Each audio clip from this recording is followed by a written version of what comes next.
আপনারা কি বাসুন বালাসুন? আমি কিন্তু বালাই আছি। বন্ধুরা, আমাদের ময়মনসিংহের ভাষায় একটু মজা করছিলাম আপনাদের সাথে। আর আমার এই ফানগুলো কেমন লাগে আপনাদের, এটা কিন্তু অবশ্যই কমেন্টের মধ্যে জানাবেন। বন্ধুরা, আজকে আমি আপনাদেরকে দেখাবো একটা পিডিএফ ফাইল কিভাবে এডিট করা যায়। হ্যাঁ বন্ধুরা, আপনারা ঠিকই শুনেছেন। আমরা আসলে জানি যে একটা ফাইলকে যখন পিডিএফ করা হয় তখন সেই ফাইলটা একটা লক হয়ে যায়, তার ভিতরের লেখাগুলো আর এদিক সেদিক করা যায় না। কিন্তু এই অসম্ভব কাজটি কিভাবে করা যায় সেটি আজকে আমি আপনাদের দেখাতে চলেছি। তবে তার জন্য একটা অ্যাপসের প্রয়োজন হবে, যেই অ্যাপসটি আমি এর আগে আপনাদেরকে ডাউনলোড করতে বলেছিলাম। এই অ্যাপসটি প্লে স্টোরেও আছে, কিন্তু প্লে স্টোরের আপডেট ভার্সন দিয়ে আপনারা এই কাজটি করতে পারবেন না। এর জন্য আপনাদের অ্যাপসের ওল্ড ভার্সন লাগবে। সেই ওল্ড ভার্সনের ড্রাইভ লিঙ্ক আমি আমার এই ডেসক্রিপশনে শেয়ার করতে পারছি না, কারণ বর্তমানে ড্রাইভ লিঙ্ক শেয়ার করলে ইউটিউবে কিছু কিছু সমস্যা হচ্ছে। তাই আমি সেই অ্যাপসের ড্রাইভ লিঙ্কটি আমি আমার টেলিগ্রাম চ্যানেলের 2020 সালের 12 ডিসেম্বরের আপডেটে দিয়ে রেখেছি। সেখান থেকে আপনি ডাউনলোড করে নিতে পারেন WPS অফিস অ্যাপটি। আর আমার টেলিগ্রাম চ্যানেলের লিঙ্ক কিন্তু এই ডেসক্রিপশনেই পেয়ে যাবেন। বন্ধুরা, তাহলে আর দেরি নয়, শুরু করা যাক। দিস ইজ এম স্কুল এবং আমি আপনাদের সাথে আছি মুসাফির নাইম। মূল ভিডিওতে যাওয়ার আগে আপনারা যারা আমার এই চ্যানেলে নতুন আছেন তারা অবশ্যই চ্যানেলটিকে সাবস্ক্রাইব করে দেবেন। সাবস্ক্রাইব করলে মিষ্টি পাবেন, আর পাশে থাকা বেল আইকনটিতে আলতো করে টিপে দিতে ভুলবেন না, যাতে আমার পরবর্তী ভিডিও নোটিফিকেশন সবার আগে আপনার কাছে চলে যায়। আর হ্যাঁ, ভিডিও শেষ করে কিন্তু আপনারা অবশ্যই ভিডিও নিচে একটা কমেন্ট করে যাবেন। এই যে এত কষ্ট করে ভিডিওগুলো বানাই, আমরা কিন্তু খুব একটা বেশি পারিশ্রমিক পাই না, আমাদের কিন্তু অনেক কষ্ট হয়। তো আপনারা যখন একটা কমেন্ট করেন এবং সেই কমেন্টগুলো যখন আমরা দেখি, যে এই কষ্টগুলো কিন্তু আমাদের দূর হয়ে যায় এবং পরবর্তীতে আরো ভালো ভালো ভিডিও বানানোর জন্য আমরা কিন্তু আরো উৎসাহী হই। সুতরাং কমেন্ট করবেন।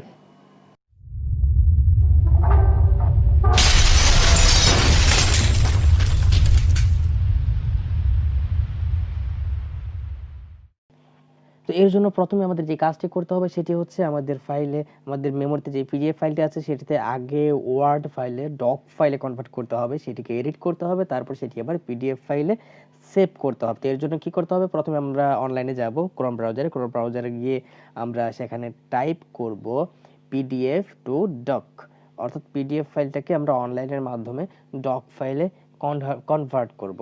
তো সেটা বেশি সাইটের অ্যাড্রেস লেখার দরকার নেই, পিডিএফ টু ডক লিখে সার্চ করলে আমরা ডিরেকশন পেয়ে যাব এখান থেকে। দেখুন 2 নম্বরে একটা অপশন আছে স্মল পিডিএফ নামে, তো smallpdf.com ওয়েবসাইটের, তো ওইখানে ক্লিক করব। তো এখানে ক্লিক করলে এখানে দেখুন ফাইল সিলেক্ট করার অপশন আছে, এখানে ক্লিক করলে ফাইল সিলেক্ট করতে বলবে। আমরা আমাদের মেমোরি লোকেশন থেকে ফাইলটা সিলেক্ট করছি, এখানে ABST আছে শুরুতে, এইটা আমরা সিলেক্ট করলাম। এটা সিলেক্ট করলে দেখুন এটা কনভার্ট হয়ে গেছে। এখন এটা ডাউনলোডের অপশন আসবে, এই যে দেখুন ডাউনলোডের অপশন চলে এসেছে। এই ডাউনলোডে আমরা ক্লিক করলেই ফাইলটা ডাউনলোড হয়ে যাবে, ডকুমেন্ট ফাইল। তো এটা আমরা ডাউনলোড করব, ডাউনলোড হচ্ছে, ডাউনলোডিং এ আছে। তো কিছুক্ষণ পরে ওপেন করব।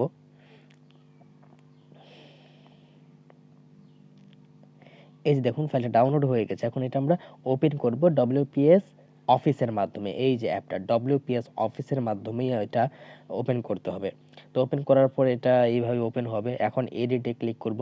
তো এডিটে ক্লিক করলে এটা এডিটের অপশন আসবে, এডিট মোড চলে আসবে।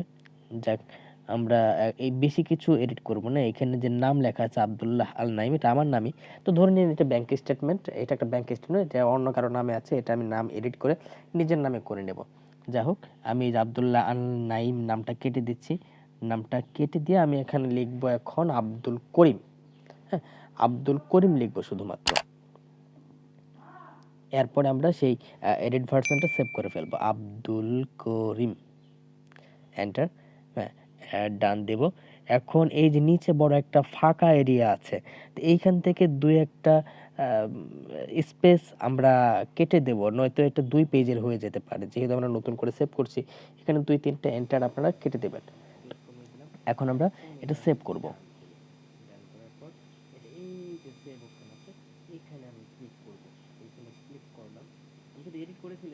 হ্যাঁ, মেমোরি লোকেশন চাওয়া হচ্ছে।